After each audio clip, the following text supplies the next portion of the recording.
At first, I thought Mikumo was going to be in the triangle, and I was going to fight fiercely for Mikumo. But she's not in the triangle, so now I'm like, all right, She's not in see any where this triangle. goes. She could be in a triangle with herself. Is that a tentacle thing, Celia? No. What did she say?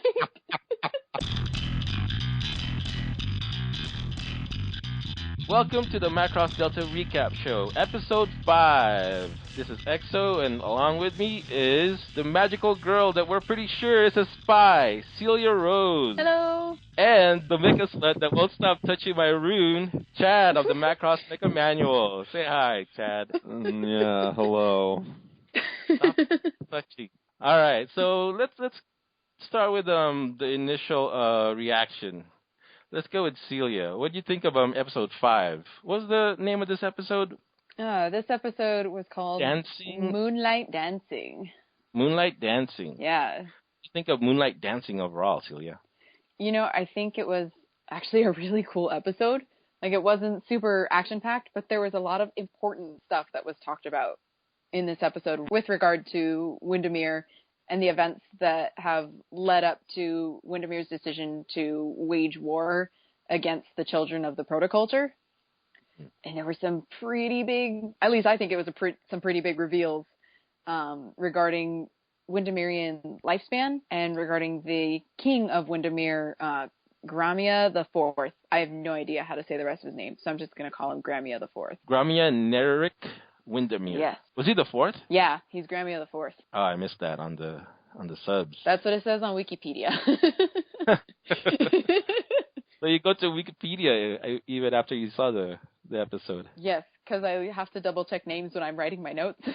All right. Yeah, but you get a lot more information on Windermere and their motivations behind waging war in the first place. And a lot of that information is actually conveyed through data that the Delta Squadron already has. And the flight sequence with Freya and Hayate was pretty cool, where you get to hear a little bit more of My Rune Lights Up, Freya's solo song that comes out on the physical single it comes out this month. But you get to hear more of it, and it's this really awesome sequence, and it's where the title Moonlight Dancing comes from, because he's literally dancing in the Valkyrie in the moonlight. It was neat. Yeah, it was a really neat sequence. In some of my discussion with other Macross fans on Facebook, I think it was Jeff that pointed out that it's very similar to the Sunset Beach sequence in, I think it was Do You Remember Love? At least that's the version I've seen.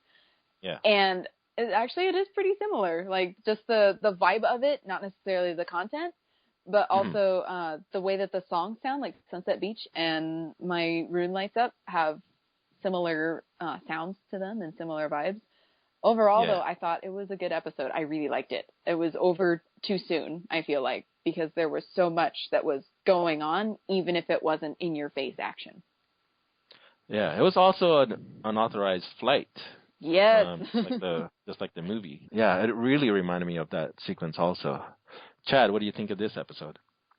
Solid episode for sure. Yeah, it was actually an episode that I'm glad we got now, because I was a little concerned that we weren't getting enough information to help sort of describe the plot and to give us the stakes and just tell us everything that's going on, because we're getting hit by a lot of, good stuff in the earlier episodes and whatnot, but we needed some context for it.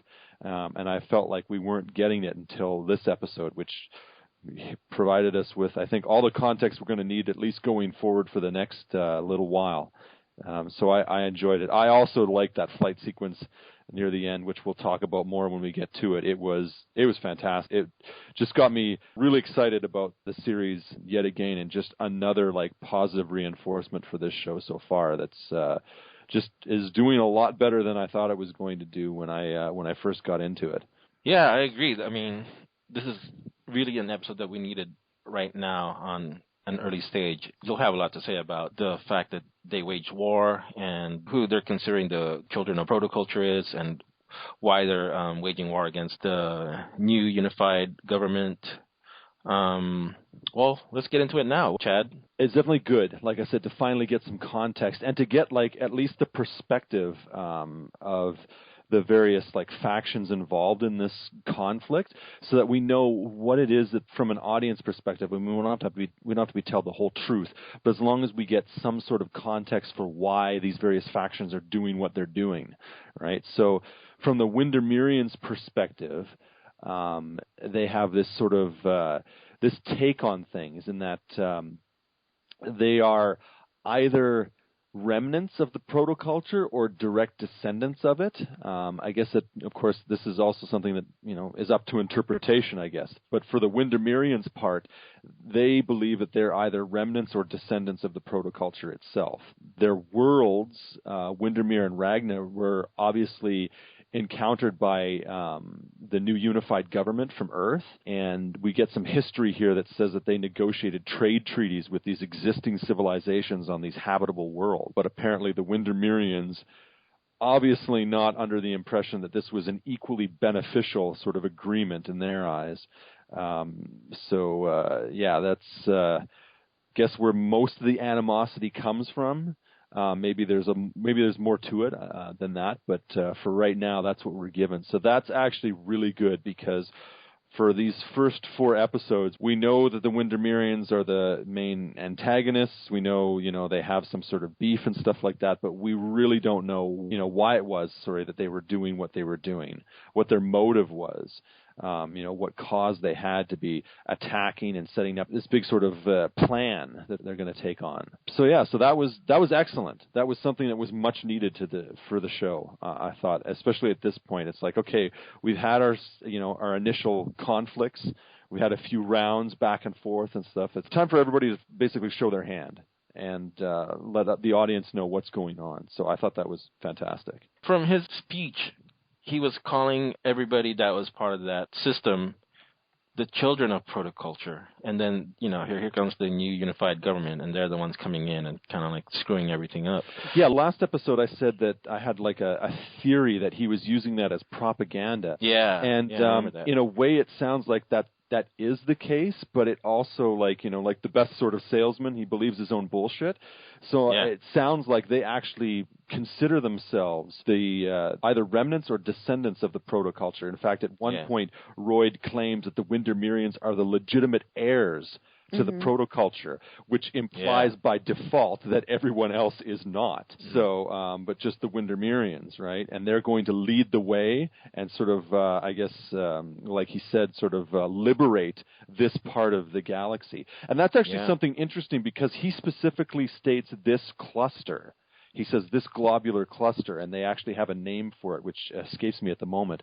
But it sounds like almost like the Windermereans have, at least from Royd's speeches are to be believed, he has this part of the galaxy sort of set as his domain. He sounds like he's not interested in taking over the new unified government like across the galaxy. He just wants this globular cluster under his control so he can do what he wants with it. Also, whenever they address it, they're liberating the states, and when Delta is addressing the situation, they're saying that they conquered these planets. Royd, when he's talking about the, I think it's the Brissinger globular cluster, this isn't the first time that they've gone to war with the new unified government either. Because 7 years prior to this declaration, they fought their war for independence, and there were members of Delta Squadron that were involved at that time. Arad Mulders was on Windermere during their war for independence, and based on Captain Johnson looking through the data, and like he's looking through photos kind of on his downtime, and he seems to be looking through them with a sense of nostalgia that he also was potentially involved at that time. So we have some personal connections as well to Windermere and their beef with the new unified government at this point. I did find it interesting that Royd was saying that he didn't want to kill anybody, but he wanted everybody to follow his way. Keith is really saying, he really wants to be aggressive. They should just take out Delta Squadron and Chaos, so that they can achieve their goal before Gromia, Windermere, and Hines die, because Hines and the King are both in very poor health. But Royd is telling him, no, that's not what I want to do.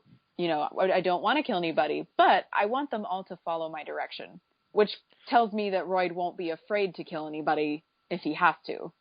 he would just prefer not to. And they even said about one of the planets, I think it was Vordor, I can't remember, but one of the planets that Windermere overtook, that they took them without resistance, and that they had been using the relics that Windermere has in order to conduct experiments and seeing if they can control with the song and the relics and not just incite cases of the VAR syndrome.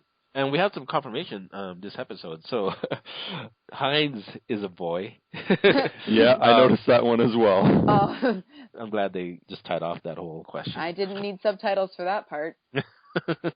Mikumo's like, Otoko no koe, and I'm like, oh, thank you. Thank you for telling us it was a boy's voice. That was necessary.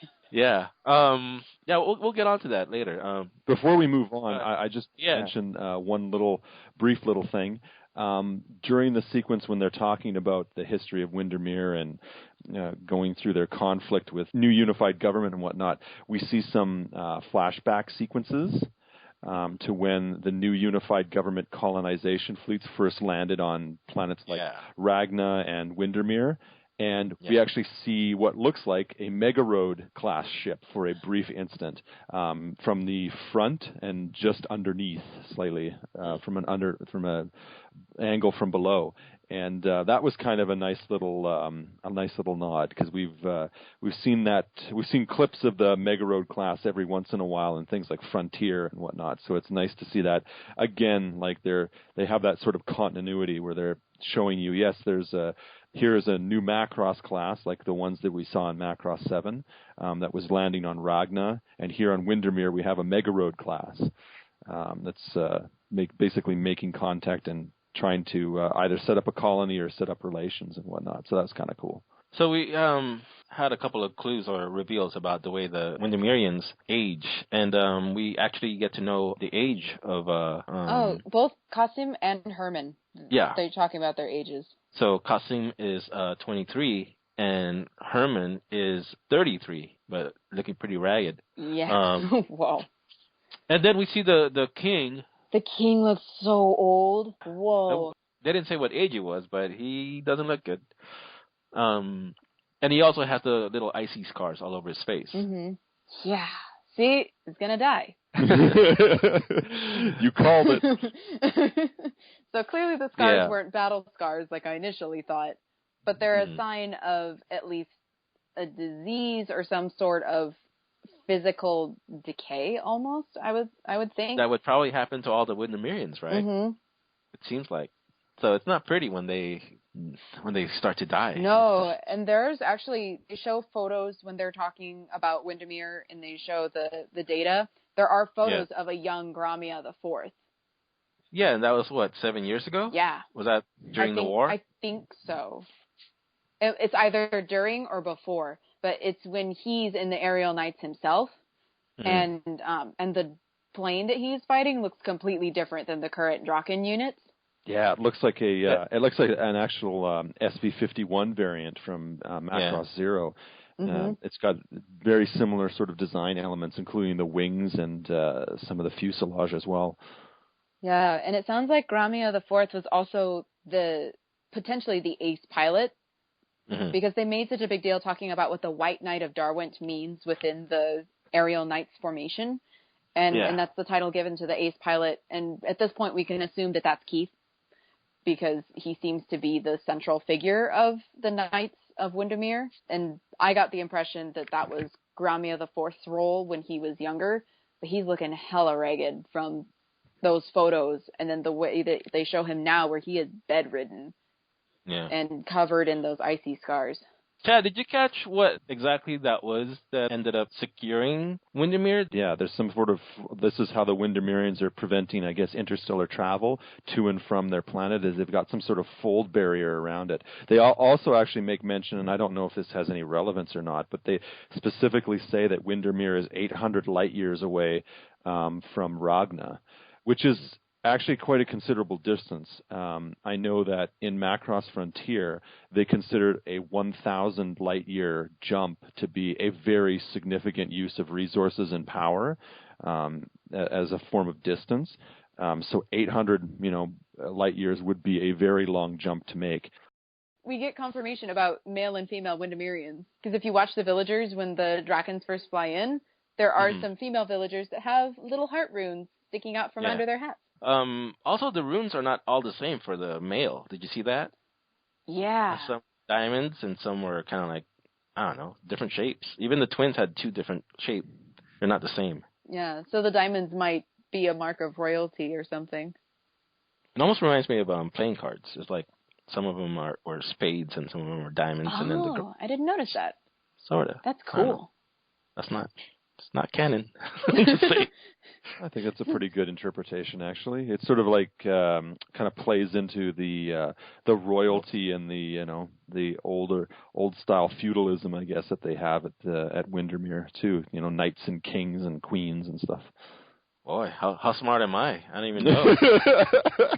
Look at you, Alex, making predictions. Woo-hoo. Well, you know what? I gotta say, I didn't say it in the last show, but I messaged you guys and I said, "What if the scars have something to do with the aging of the?" Yes, I remember. Oh, that's right. It's a good guess. It's a very good guess.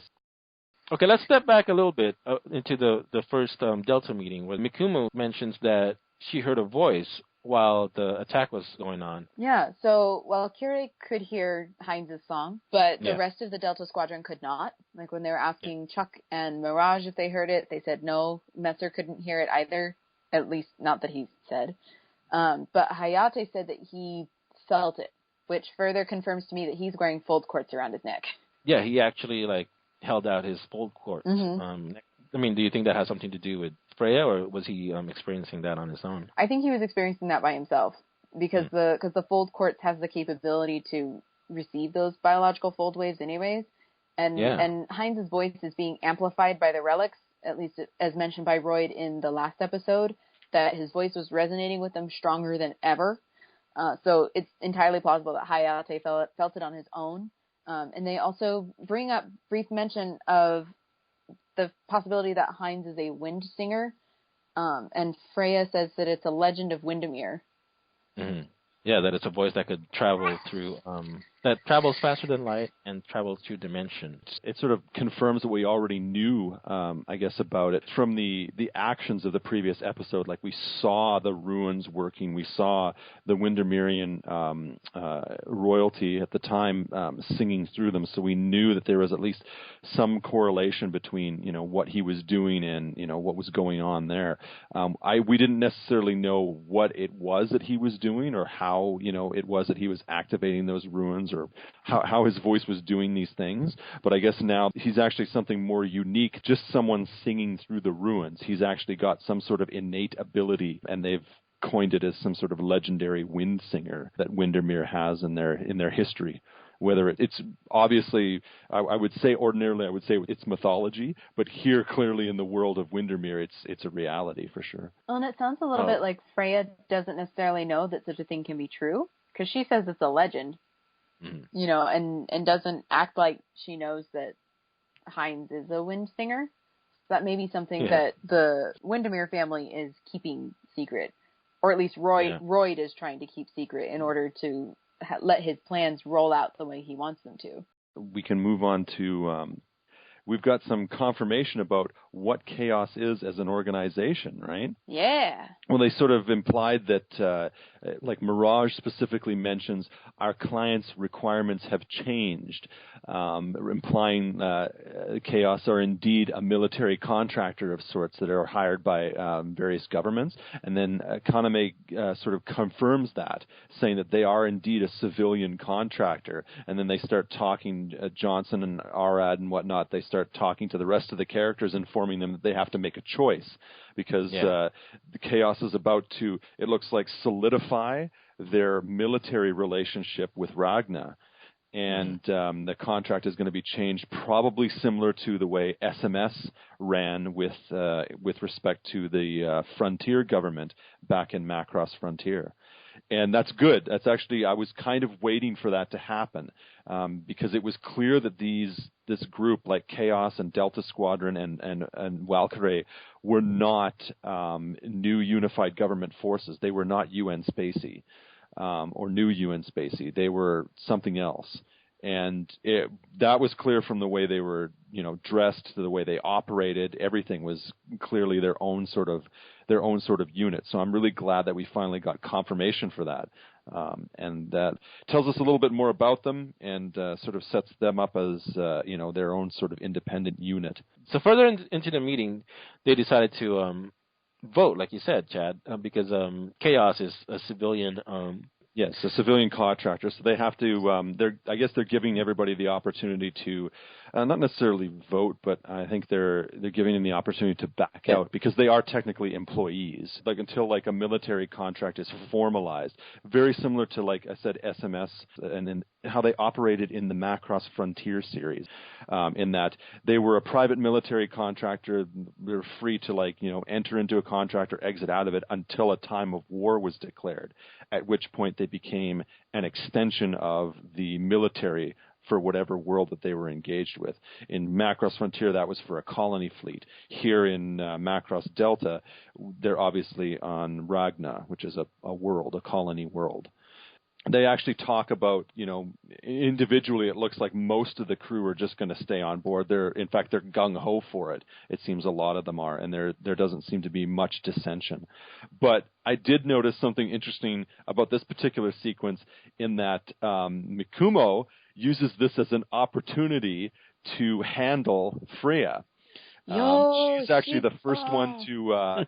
She's the first one to mention the idea that Freya could be interpreted as a spy or a plant of sorts from the Windermerians, because she's a Windermerian, and just her timing in Valkyrie seems to be a little bit too convenient.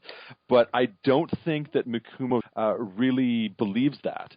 I think that she's just saying that because she knows it will motivate Freya to basically give her all, to prove herself, and that's exactly what Mikumo wants. She wants Freya to stabilize her music and her fold talents and whatnot, right? So that she can be an effective member of Valkyrie. So I think that Mikumo is just mentioning that sort of just to get under Freya's skin and to motivate her. She threw low-key shade at Freya in that scene. Oh my god, the shade she threw at Freya. I'm like, whoa. She's out to either make or break Freya at this point, I think. Like, she knows Freya has the potential to do great things and to succeed in Valkyrie. And she's really she's like, I'm going to make you do it, or I'm going to break you trying to get you to get there.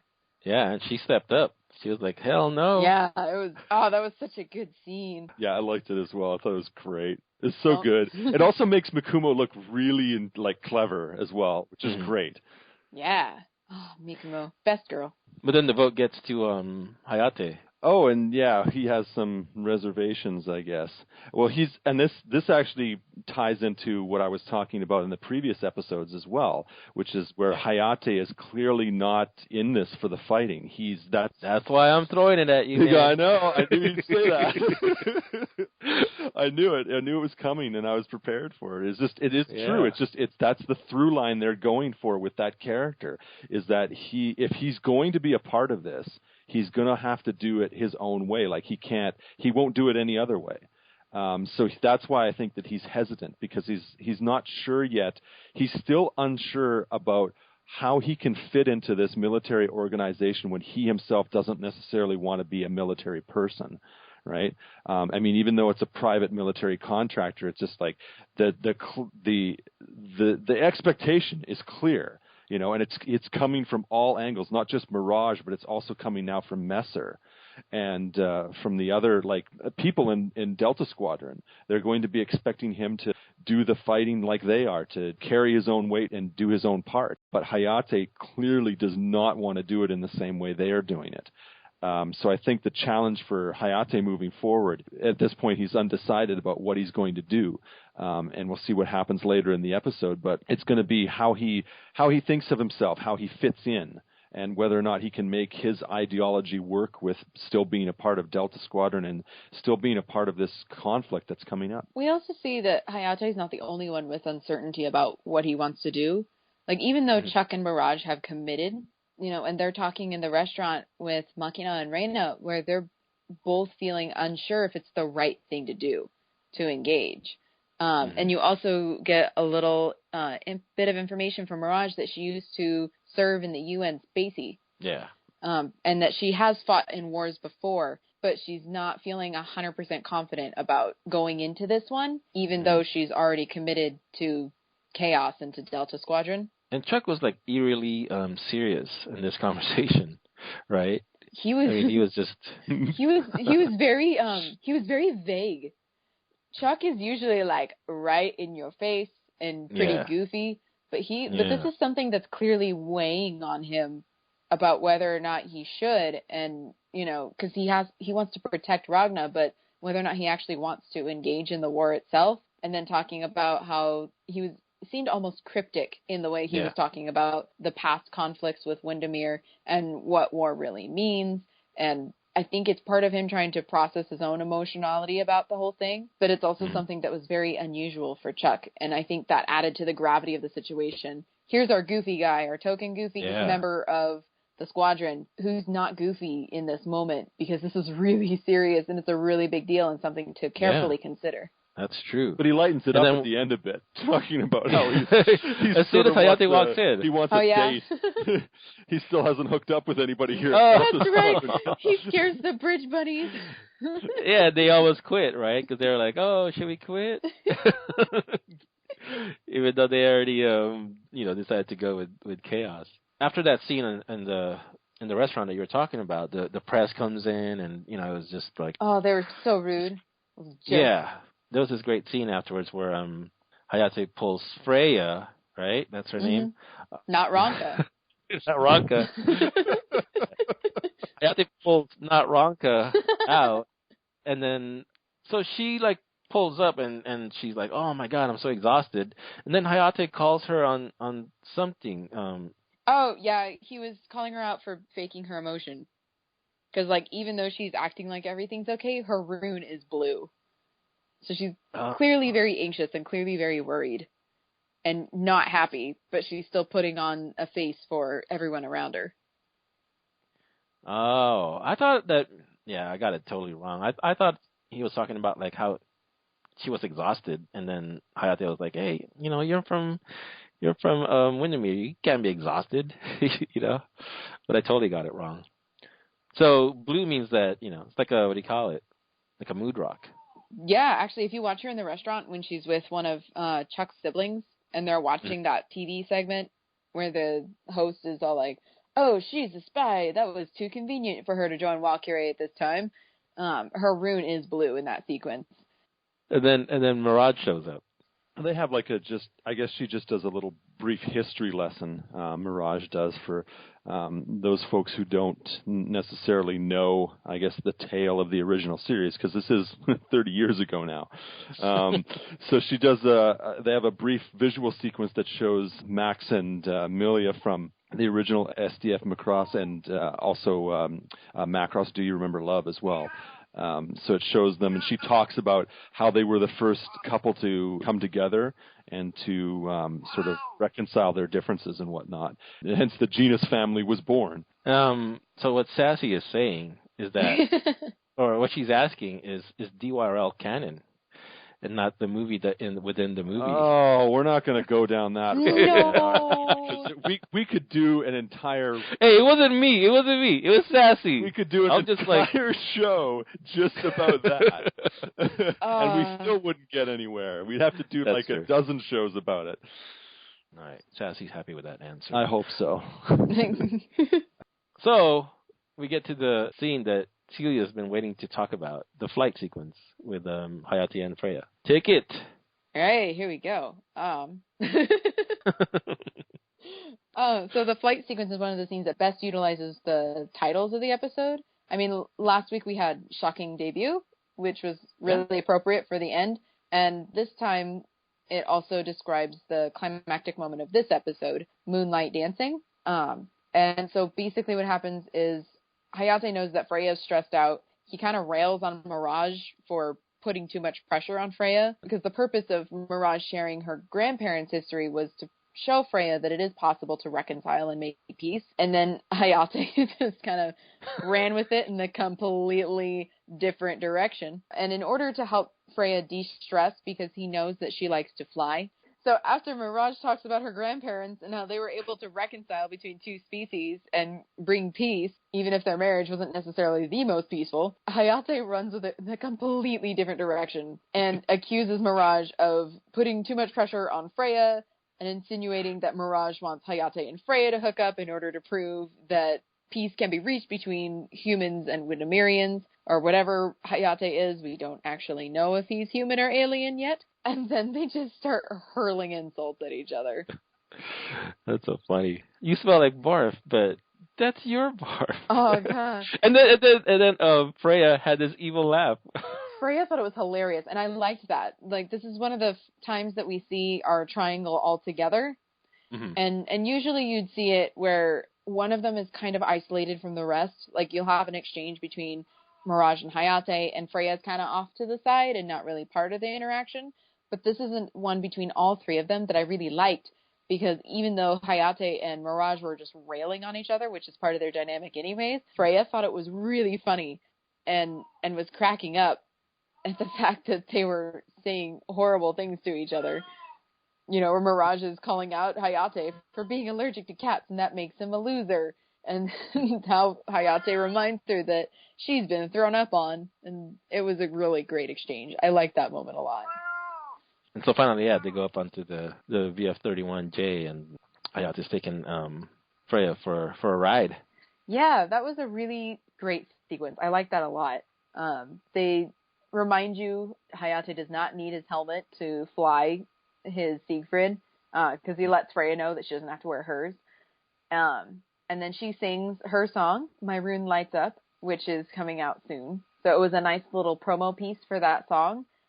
It also had vibes of Sunset Beach in Do You Remember Love, which was really cool. I liked that a lot. It was very upbeat, and it was had this really nice vibe to it. I can't put the words to it that I want to say, but it just made me feel like warm fuzzy, because they're both getting to do things that they really enjoy, despite the fact that there is impending war approaching upon them. And it was a really fun sequence. And then Messer shows up and decides to once again shut Hayate down. I have this feeling that Messer is supposed to be our Ozma. Like, Ozma was that guy in Frontier that was really like, Alto, you can't do this. Alto, this is the protocol. This is the rule. Ozma did it because he can. For Ozma, it was because I say so. But Messer is really being a stickler for the rules and holding Hayate accountable. And there's even a point where, you know, Hayate's trying to just be like, man, you know, it's cool. We were just going for a ride. No harm done. And Messer actually, like, locks on his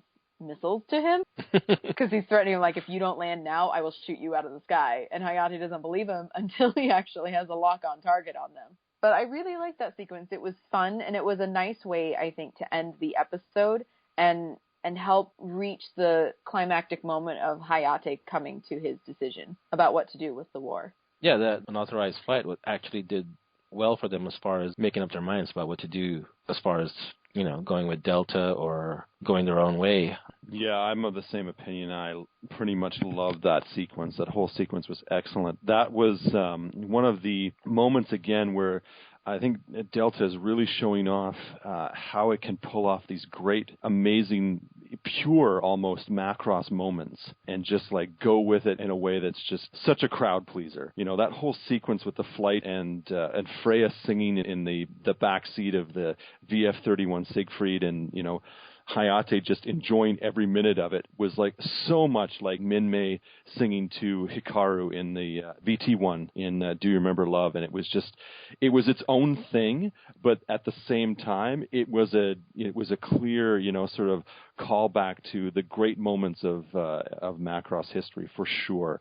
I love that whole sequence. It was great. Really good way to get these two characters together and to make each of them reinvested almost because if they were experiencing any doubt, I mean, Freya is sort of like under fire for being a possible spy, and Hayate is not sure if he wants to go forward with this because of his own sort of sense of pacifism. And I think the two of them together was a great way for them to sort of like regroup, sort of reinforce what they really like about what it is that they're doing here, and it's the two of them. And I think that's a great dynamic for both of them as characters, and it's a great dynamic that gives the characters real motivations and says, you know, this is what they're actually feeling, and it makes sense within the context of the story.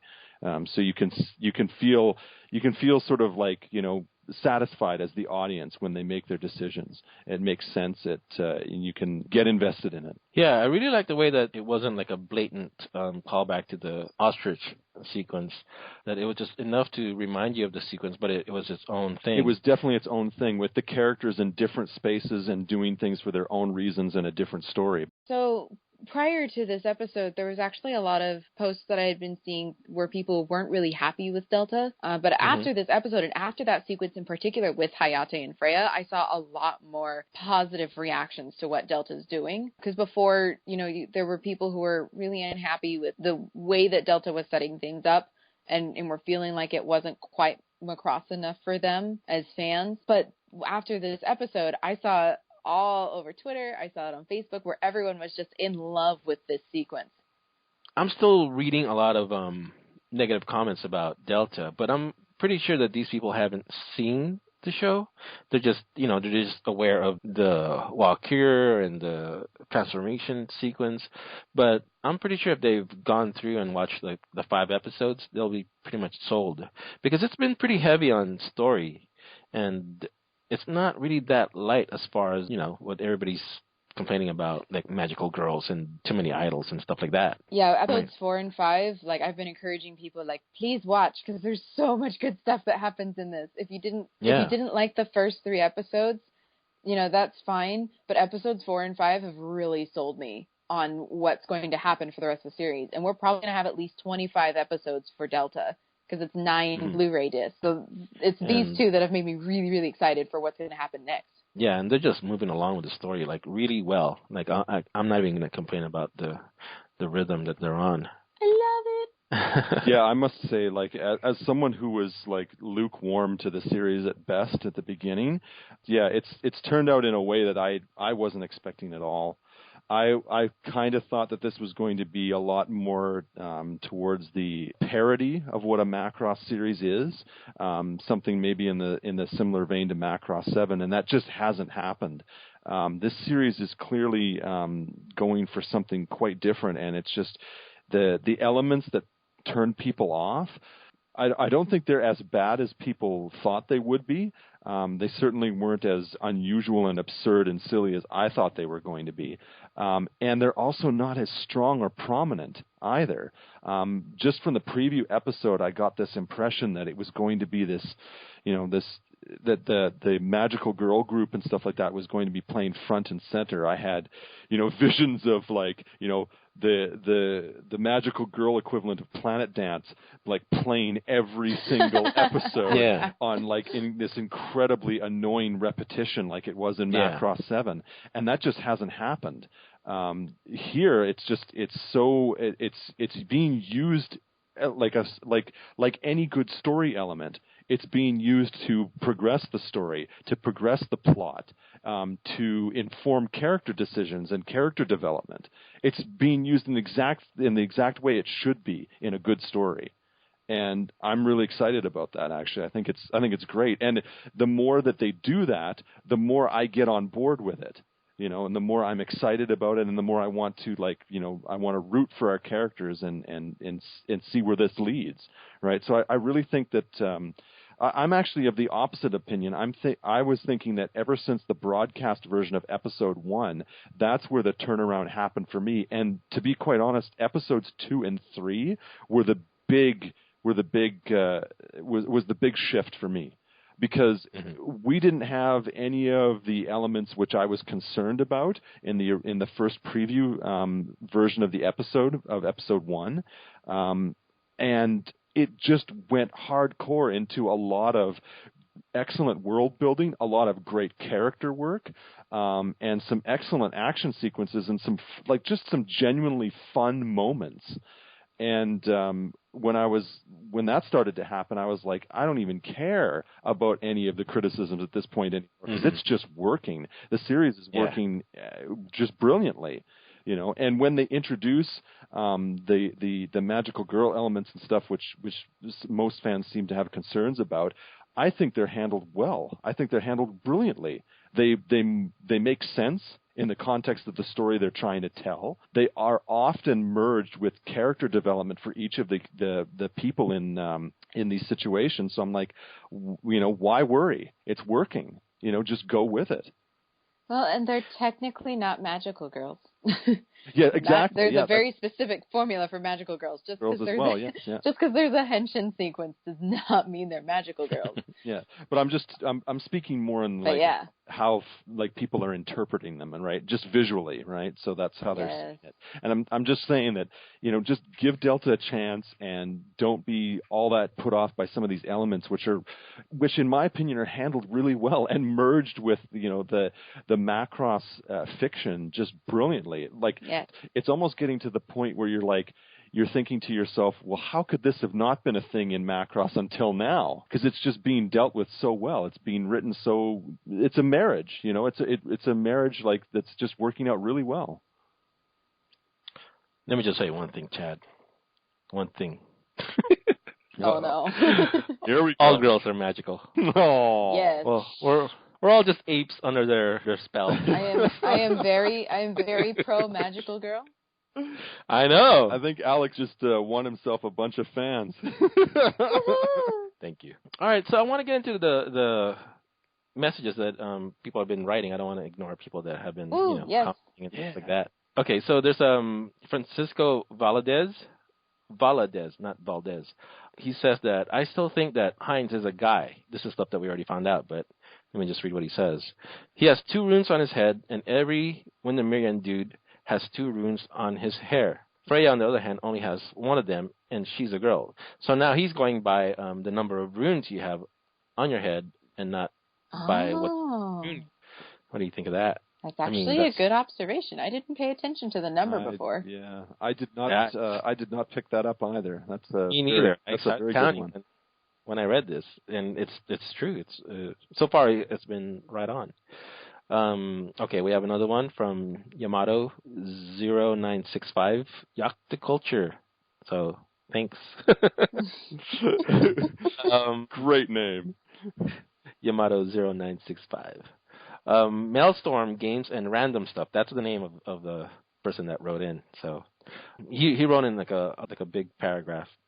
But let me just go to the one that hasn't been addressed yet. I have a theory that the VAR syndrome comes from food exported from Windermere. Notice that apples from there have a similar looking scarring as the older enemy Windermerians. Sometimes I think that the VAR syndrome is dormant in the food, and when consumed, the cells absorb it, later to be activated via singing. When we go to Windermere at the earlier part of the episode, we see some orchards on Windermere, and they have all sorts of apples. The apples that we've been seeing again and again throughout all the episodes. And I'm wondering if this is at least some sort of connection. I mean, we've talked about this theory before, that the apples are some sort of connection to the VAR syndrome. And I was wondering if maybe that kind of determines maybe some of the, at least to some extent, who is affected by the VAR syndrome and who isn't. Apparently the Windermereans are exporting to other planets and just saying, hey, have some apples, why don't you? Have some more and I'll tell you what's in them, sort of thing, right? So it's just too much of a coincidence to just disregard. The apple imagery keeps coming up in every single episode, even if they don't have a legitimate reason to include it. They just shoehorn it in there. So it's got to be something. It can't just be, it can't just be happenstance. Michael Phoenix. I wonder if VAR attacks people who are kind of violent at heart, like the Centrati. But also I wonder about it because of how cold Messer is, and it seems like it was getting to him. So, yeah, that's something that we were talking about last episode. He might be affected by the VAR. Oh. He's saying that it could be how violent you are at heart. Actually, I have a different theory about that. It's in the same vein, but it would go with something that I think it's more of a commentary on culture than anything else. For example, we have the VAR syndrome, and how it's being countered is by Valkyrie, who are basically pop singers, right? And Messer doesn't really strike me as somebody who can enjoy pop music. And I think that might be a commentary on the writer's part, saying that people who are not moved by culture or who don't place an importance on culture are more vulnerable to bad things, because culture helps, especially from sort of like a cultural standpoint in Japan, like the importance of thinking about your group, the importance of culture and music, especially in the stories of Macross in particular, right? That sense of community that it brings, that sense of togetherness and teamwork that it promotes. And I think if you're not open to that, you might be more vulnerable to something like the VAR syndrome. And as a result, it might be harder for somebody like the Valkyrie group to come along and sort of turn you away from it because you're less open to their healing powers. So in short, what you're saying is haters gonna hate. It's a good moral lesson to the internet out there. So we have a two-parter from the same guy, Sean Salisbury. The first one's kind of just a statement. A couple of notes. Royd refers to the people of children of the protoculture. As stated in a previous episode, Windermere fought a war against the UN for its freedom, so it's likely they saw Earth culture subverting their culture. Yeah, it's true. That's evident. But his second one is, another running theory of mine is that Mikumo is a genetically engineered human crossed with Windermere DNA to gain some of their power without the age limit. I don't know. There's really nothing Windermerian about her, is there? Yeah, they do mention how mysterious Mikumo is, so I'm sure that there's going to be some sort of reveal linked to her character as the series goes on. Whether it's that particular link, I'm not sure. Awesome. All right, let's close it off. Celia, where can we find you when you're not on the Macross Delta recap show? All right, you can find me on Facebook at facebook.com/Celia Rose Cosplay, and you can find me on Twitter at Planets Twinkle. I do live tweeting on Sunday mornings while I'm watching Macross Delta without subs, and I do make mistakes, but I post lots of screen caps. Chad, where can we find you? You can email me at marchingcw@hotmail.com. You can also visit my website, of course, the Macross Mecha Manual. And you can find me on Facebook at facebook.com/Macross Mecha Manual. And lastly, I also post at various anime message boards, from Anime Nation to Anime Network News to Macross World. And this is EXO. You can find me on the Macross World Facebook page or the Macross Delta Facebook page. Or you could tweet at me at Macross Tweet. That's the official Macross World Twitter account. Just leave us your messages and your suggestions, and we'll get to them. We'll read them out. See you next time for Episode 6, Decision Overload. Bye.